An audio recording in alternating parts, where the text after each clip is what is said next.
Pleasure.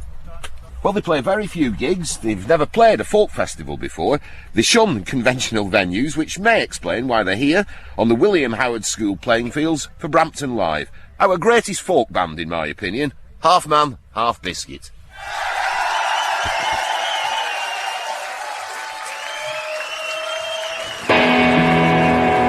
She stayed with me until she moved to Notting Hill. She said it was the place she needs to be, where the cocaine is fair trade and frequently displayed is the Buena Vista Social Club CD.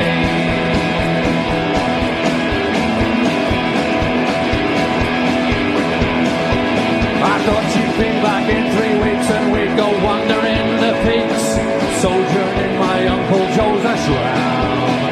Or when you're in Matlock Bath, you don't need Sylvia Plath. No, I lived on Mrs. Gibson's jam. Alas, I'm brooding along by the runnel, while she's in Capri with her swing. And the light at the end of the tunnel is the light of an oncoming train.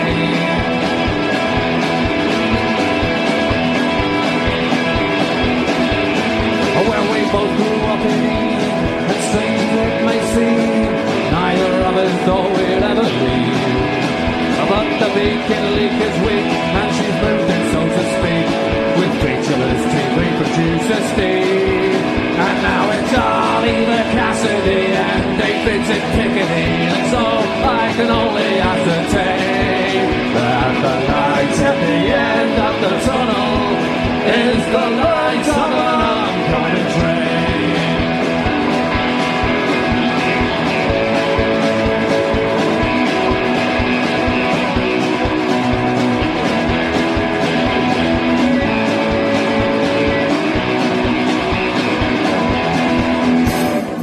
No frills, handy for the hills, that's the way you spell New Mills. Moving along by the runnel, while she's in Capri with her swing.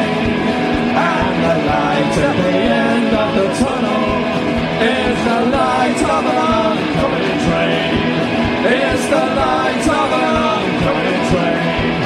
It's the light of an oncoming old-time religion. Give me an old-time religion. Give me an old-time religion.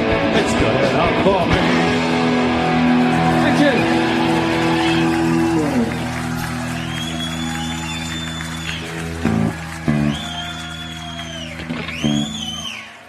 It's about people who've got Corgi-Registered Friends.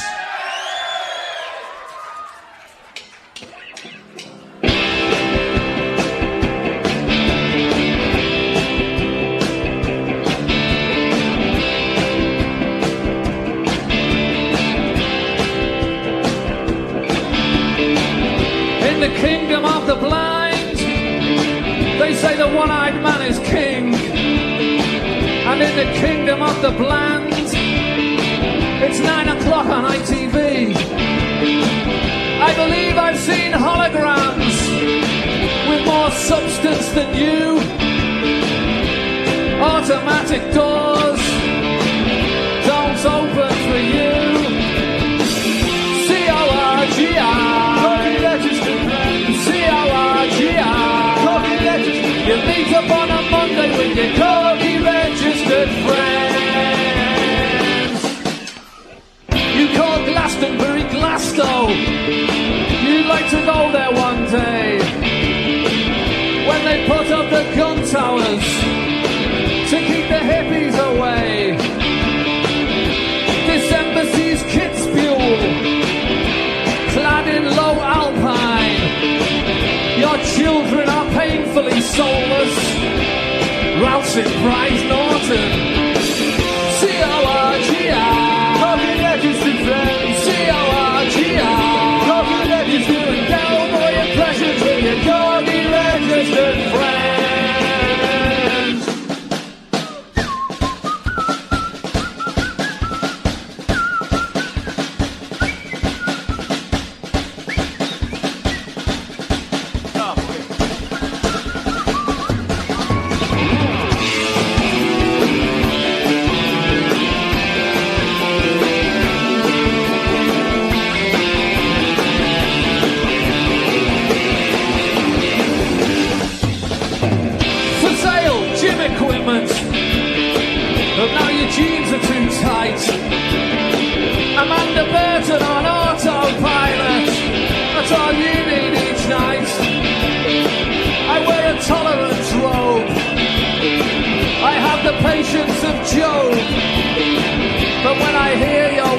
silly giggling at Ann Summers parties. C-O-R-G-I, Corgi-Registered Friends. C-O-R-G-I, Corgi-Registered. You go to medieval banquets with your Corgi-Registered Friends.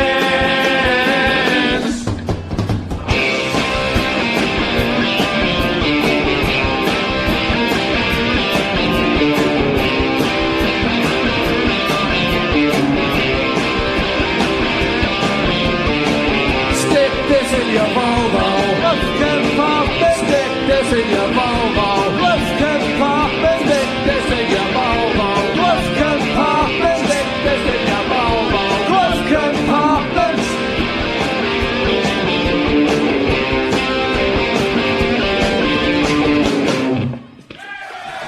Thank you. Cheers.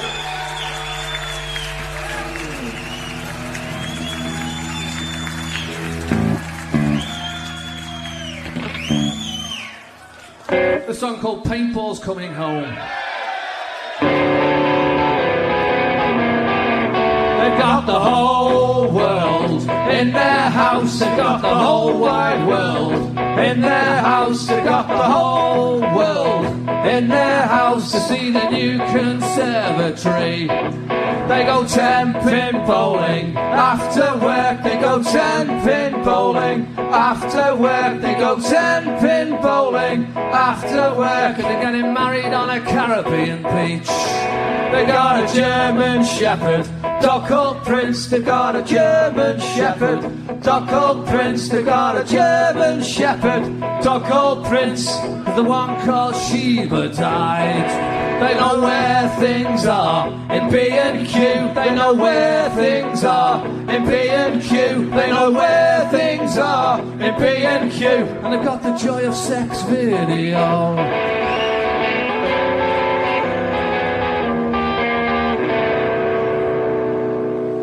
If I were a linesman, I would execute defenders who applauded my offsides. Well, they were due to go on the Crystal Maze. Yeah, they were due to go on the Crystal Maze. Yeah, they were due on the Crystal Maze. They got mugged in Florida.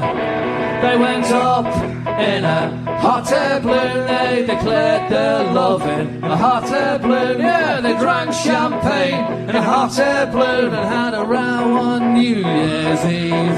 They've got nothing but total respect for. They've got nothing but total respect for. They've got nothing but total respect for Annie Lennox.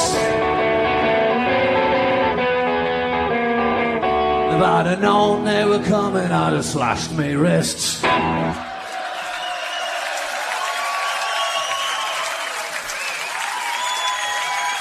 Thank you.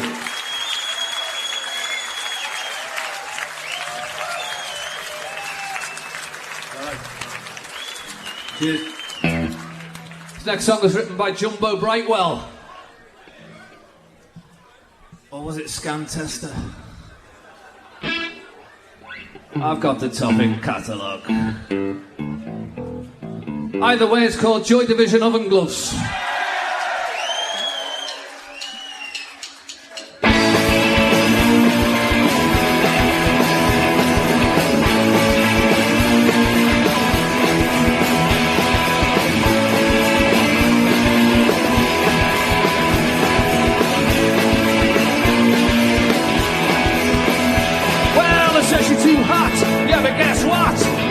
Joy Division oven gloves. If it turns his hour, I'll put my fingers in the fire. Cause I've got Joy Division oven gloves. I've got Joy Division oven gloves. Ooh, tropical diseases. Ooh, chemical alarm. Ooh, I'm a little blasé. Every Joy Division oven gloves. Every Joy Division oven gloves.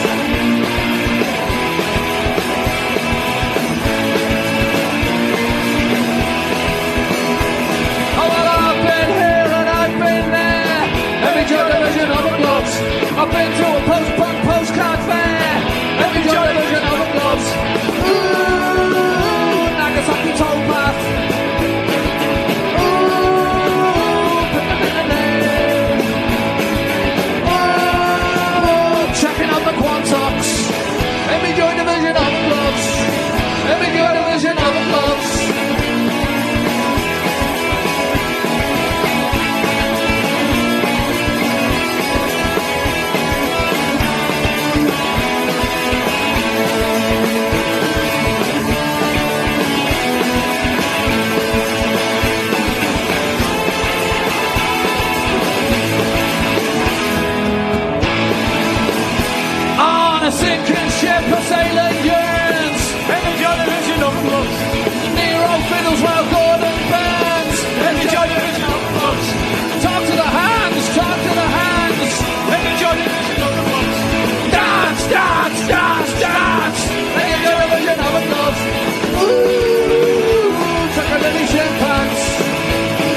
Every joy division open clubs.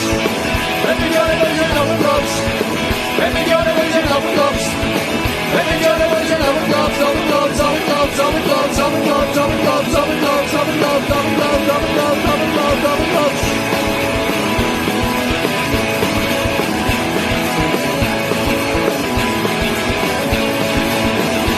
My grandfather's clock was too tall for the shelf, so we sold it and opened up a stall. Second division open clubs. Second division open clubs. We got 2 division open clubs. Hallelujah. Thank you.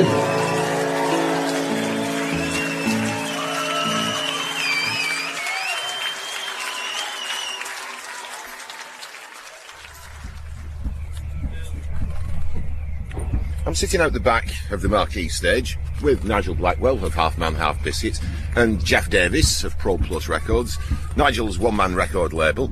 There are no tour buses, there are no big trucks, there's no tour manager, there are no roadies, there are no physiotherapists, there are no dietitians. There's one blue transit van which says Birkenhead Car and Van Hire on the side. There's only one band that could have turned up here in that. Nigel, in 2001, The Guardian said of you, light on work rates, low on ambition, unashamedly happy to do the bare minimum to keep the wolf from the door. Does that explain why you play so few gigs? I mean, I've said this before a few times, but I think that if you were to do 21 dates in like 25 days, you would surely, at the 14th or 15th gig, just get really tired and almost go on automatic pilot. And I'd hate to be in a situation where you're doing that, because, you know, where you walk on stage and you're not in any way nervous and you're almost blasé about it. That would be, I think, like a very bad thing. And with us doing one-offs, we probably play more than most people think, actually. But because the one-offs, say we go to Cambridge, people think, oh, you know, they played a gig, like, you know, must be like the only gig this year. It's not, probably, but we, you know, we don't play that often. And it keeps us on our toes and all that. And I say I'm not that materialistically minded to want to do a load of gigs to make a load of money to get things, because I've got what I want anyway, to be honest, you know. What appealed to you particularly about playing at a folk festival in Cumbria on a school playing field? Well, just those words, what you just said, really. Things like, you know, it's 5 miles from Hadrian's Wall, you can, you know, take in a few nights. It's a nice drive up. It's we knew, to be honest, it wouldn't be a case of like the festivals we have played in the past. Amazingly, we have done those like rock festivals in years gone past. I think it was at Glastonbury we played that time. You had to be there like a half 12 in the daytime, and you know, you're queuing up for hours to get in. And although it was quite good and that, but this is a lot more. Well, it is a lot more laid back, isn't it? And so we knew it would be a bit like this. And normally, as you say, we wouldn't really be found at a festival, but we just thought, why not, you know. And did it appeal perversely because it was a folk festival rather than a rock festival? In a way, people might think that of us, but I am a folk music fan anyway myself, so I think perhaps to people on the outside it may appear slightly perverse, yeah, you know. That's come across a lot more in your recent records, your enthusiasm for things like folk and old-time American country and blues. And is that because your own taste went through some dramatic shift in recent years? Yeah. What happened? There's a bloke really who designs our record sleeves. Geoff knows Steve Hardstaff. He's put out a few compilations himself, and he sort of introduced me in a way to country blues. So I got right into that, and then from that, obviously, you go off in all directions, don't you? End up listening to like the crossover stuff like Lead Belly and that, and then folk music. And then where's that coming from? It's coming from the British Isles, and so you get into, like, you know, you get the Topic catalogue, and you just become addicted to the history of the whole thing, really, you know, and the lives and stuff like that. Because up until then, I must admit, I was probably only really a punk new wave kind of person, you know. I grew up with, like, you know, all that Buzzcocks thing, you know, and the Clash and stuff like that. And like my older brother was no help because he was into like Yes and stuff like that, you know. And is he still? Oh, to be honest, yeah. You know what? You see this? Oh no, I can't mention it. But if you see a CD, it's just Jethro Tull, Yes, and Emerson, Lake and Palmer. You know, Tull, okay, not bad. Aqualung, good album. But I grew up with like was it Pictures at an Exhibition? Was it? Yeah, it was one with the whole gatefold sleeve, right on, because I had to share a bedroom with him. On the wall, right round the wall. So I consequently, I consequently know the words to Benny the Bouncer by ELP. You know. So have you been made an offer, say this weekend, these two events had coincided, Brampton Live, where we are now, and let's imagine that the Reading Rock Festival was taking place the same weekend, and you'd been offered £50,000 to play at Reading, or 3 and 9 to come and play here at Brampton. Yeah. Would your decision have been any different? I would be Reading every time, yeah. I'll pay the house off then, couldn't I? No, I don't know. But do you know what? Do you know what the first thing I would do? I'd just consult the calendar. Honestly, before any money came into it, I'd look at the basically what have I've got anything on that day, what's happening that day, because it's usually I've got I have a sporting calendar next to the phone, as it were. So, I'd say Tranmere is this? Different things, yeah. Mainly, obviously, it's with Tranmere, and that I don't like to clash the two things, No, honestly, being seriously, money wouldn't sway me particularly at all, And if this offered, if I knew that this was going to be like this, and Reading was going to be like a 4-hour queue to get in, in your van, stuck in a van, and then there's like stewards and high-vis council jackets telling you what to do every 5 minutes, I'd beer. You have played Reading, though? We have done, haven't we? Yeah. So 1990, was it, when you come back? It was 1990, because I remember it was a Friday night and I had to get back, because Saturday morning I was going to Bradford to watch Tranmere play, and on the way to Bradford I saw a dead cat. It's the only time I've ever seen a dead cat. I always remember that. Nigel, Half Man Half Biscuit seems to appeal to men of a certain age, and particularly men. Would you agree with that? Yeah, it seems to be the case, yeah. Who are they, these people? I think... Because the gigs, as I say, they're fairly infrequent, and perhaps because of that, and because of the type of person that comes to your gigs, it's like akin to sort of a revival meeting or some sort of religious experience. Go on, who are these men? I don't know. I think they're just blokes like myself who've grown up, probably grown up in the 70s. Not everyone, the majority, probably grown up in the 70s. Certainly with the sporting terminology I may use, the music perhaps, the sound of the music maybe earlier on, the television people certainly. I think we're victims of Thatcher. That's what we are. What Nigel doesn't get is the people who phone me, write to me and phone me. So over the years we have gathered a lot more women, and what you have now as well as families where you have a father and different kids, your age of kids all into the band. You've been brought up on Half and Half. I want to go on holiday with that family though, would you? We have got, and if you notice I notice in the gigs more, because I'm always there out in the audience type thing, doing the residence or whatever, so I notice probably more than them. All the big old 40-year-old or 40-odd now beer belly fellas at the front sort of thing, aren't you? But there are more women go to the concerts these days, and you just notice there's more fans of women. When you were going to say something about you were victims of Thatcher? No, I think what it is because obviously you couldn't hope to get a job. And I think I left school in '79, the very month she came to power. So there's no way you were going to get a job for like 6 or 7 years anyway.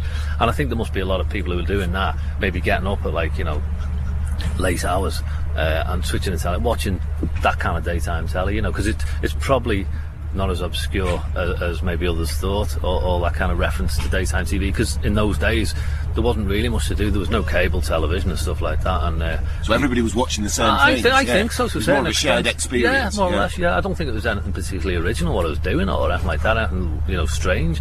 It was just it was writing what we knew about, but it just so happened that it was in those years, I suppose. So she probably did me a favour, keeping me on the dole, didn't she? I imagine, Is it true a few years ago that there was a Half Man Half Biscuit tribute band in Sunderland? Oh yeah, called It Ain't Half Man, Mum. Yeah.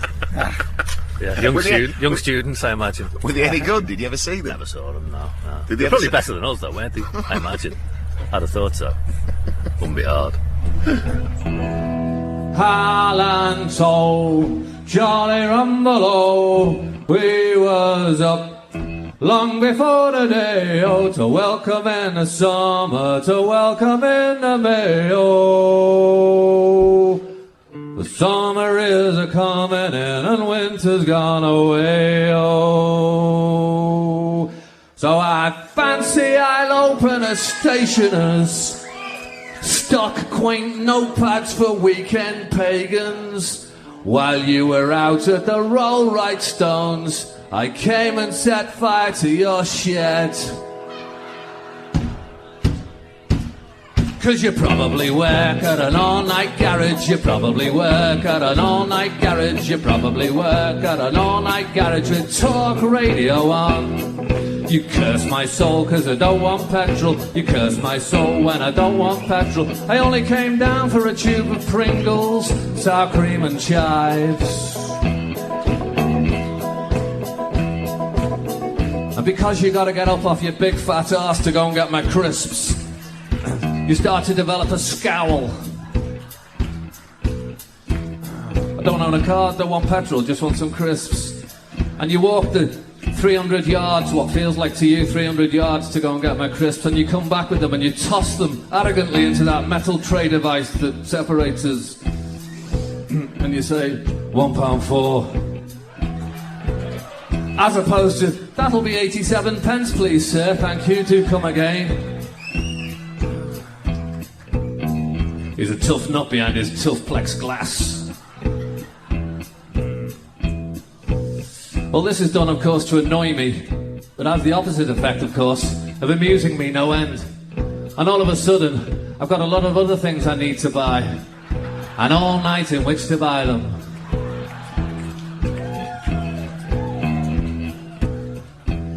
I'll have 2 Scotch eggs and a jar of Marmite, 2 Scotch eggs and a jar of Marmite, 2 Scotch eggs and a jar of Marmite.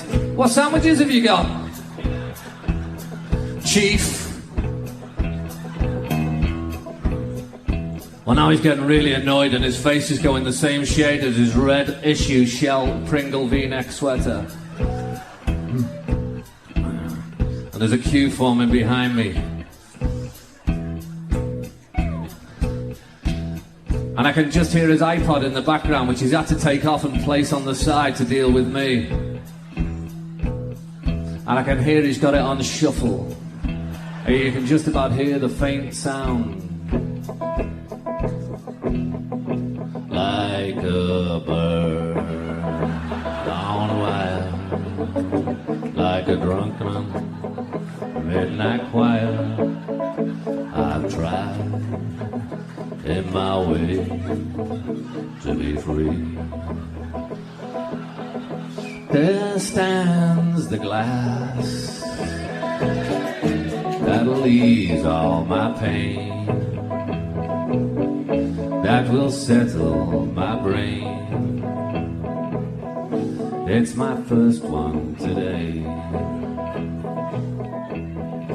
Jump up, turn around, go and get his Pringles. Jump up, turn around, get his Scotch eggs. Jump up, turn around, gotta get his Pringles. Jump up, turn around and get his Scotch eggs. Oh Lord, I wish it didn't work here. Oh Lord, I wish it was dead. Oh Lord, I wish it didn't work here. Oh Lord, I wish it was dead. West is Mike and Susie, West is Mike and Susie. And he's starting to sound like Leadbelly at the depot. We got ham, we've got cheese, we've got chicken, we got old roast beef, we got old roast beef, and we got tuna sweet corn, tuna sweet corn. I'll have 10 Kit Kats and a Motrin Atlas, 10 Kit Kats and a Motrin Atlas, and a blue CD on the Hallmark label, 'cause that's sure to be good.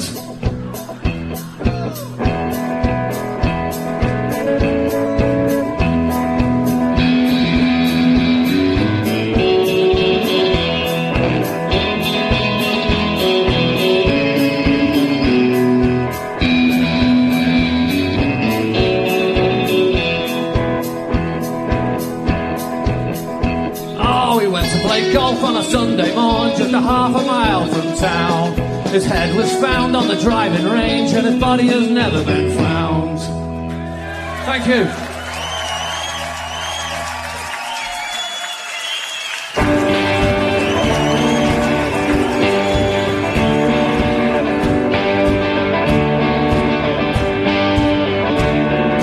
One-way system, smooth and commendable. Go by bus, they're highly dependable. The swings in the parks for the kids have won awards. The clean streets acknowledged to the lords. But what's a park if you can't see a linnet? A timetable if your journey's infinite. My bag's packed and I'm leaving in a minute. For what is Chatteris without you in it? Car crime's low, the gun crime's lower. The town hall band CD, it's a grower. You never hear of folk getting knocked on the bonce, although there was a drive-by shouting once. But there's a brass band everywhere, and I don't drive, so I don't care. And as a nightingale sang in Berkeley Square, what's Chatteris if you're not there?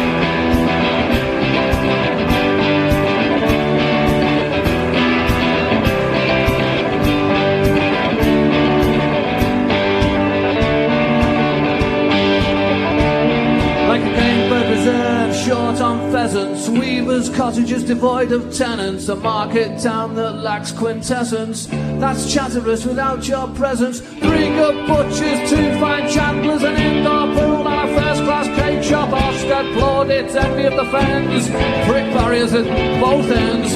But what's Chatteris if you're not there? What's Chatteris if you're not there? What's Chatteris if you're not there? What's Chatteris if you're not there? What's Chatteris if you're not there? What's Chatteris if you're not there? I may as well be in Ely or St. Ives. Cue.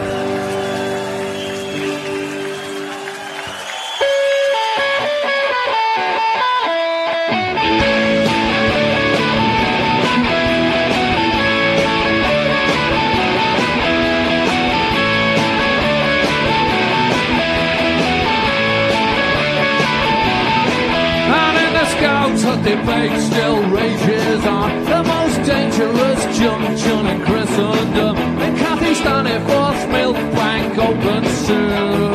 Yonder, the deacon in misguided trousers. Yonder, the deacon in misguided trousers. Built this village on a tractor tune.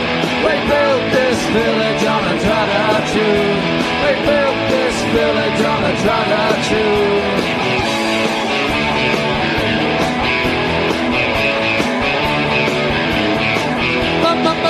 Was the colour of my true love's hair. She's got a cross-stitch exhibition over there. A space of pan fires isn't going to happen round here. It fills me with joy to see joggers out moshing. It fills me with joy to see moshers out jogging. Ain't no local groups, go fuck your conglomerate. No narky young upstarts, go fuck your conglomerate. No, they built this village on a tractor tune. We built this village on a tractor tune. With wattle and talk, beneath the silvery moon. We built this village on a tractor tune.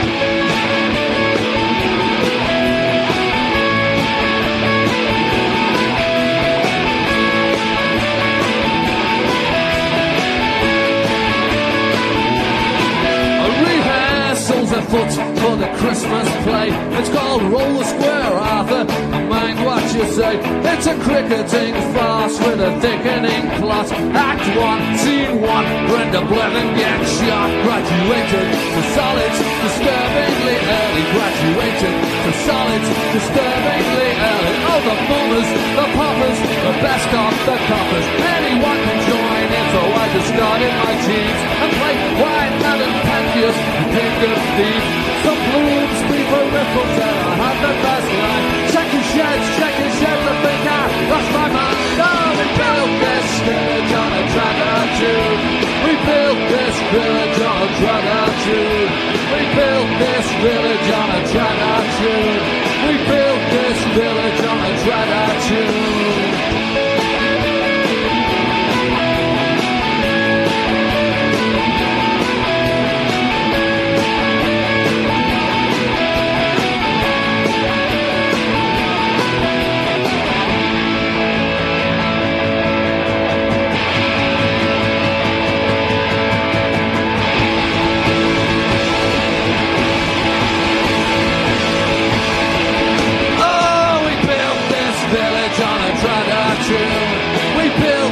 Village on a tractor tune. There's a sword dance every 27th of June. We built this village on a tractor tune.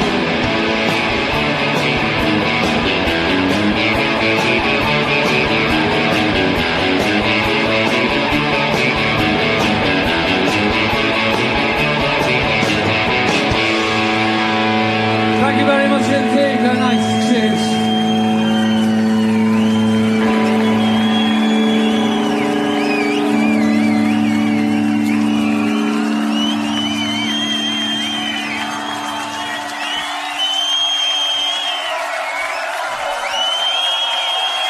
What's it like to be in the presence of genius?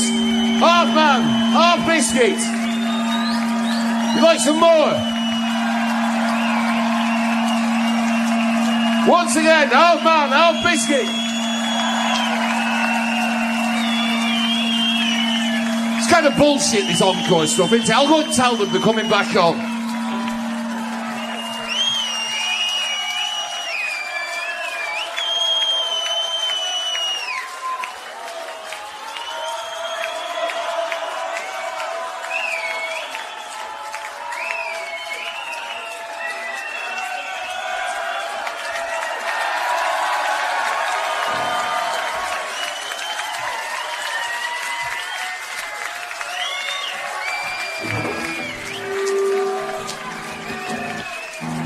This is a song called Running Order Squabble Fest.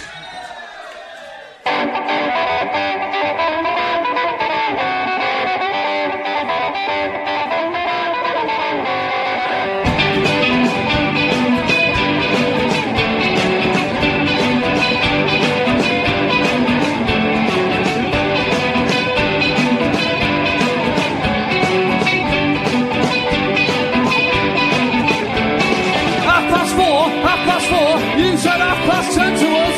No dry ice, hey Jason, they've got no dry ice. There is no way on earth they should be on after us. 5k, you can't even play their instruments.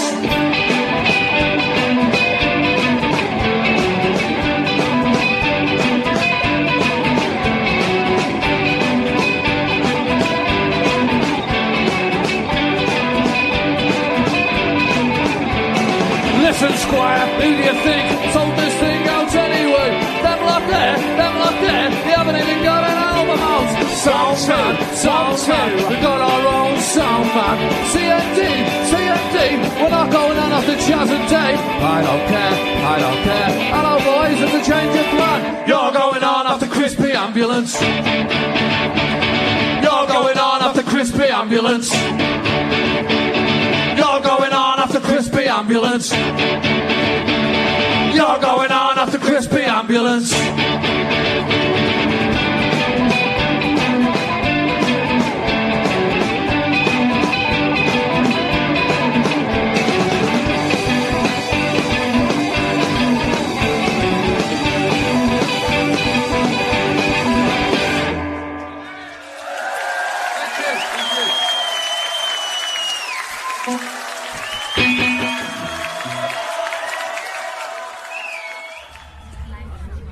Fantastic. They seem to have broken through in Brampton. Half man, half biscuit, live here at Brampton Live in the Cumbrian Hills, just east of Carlisle.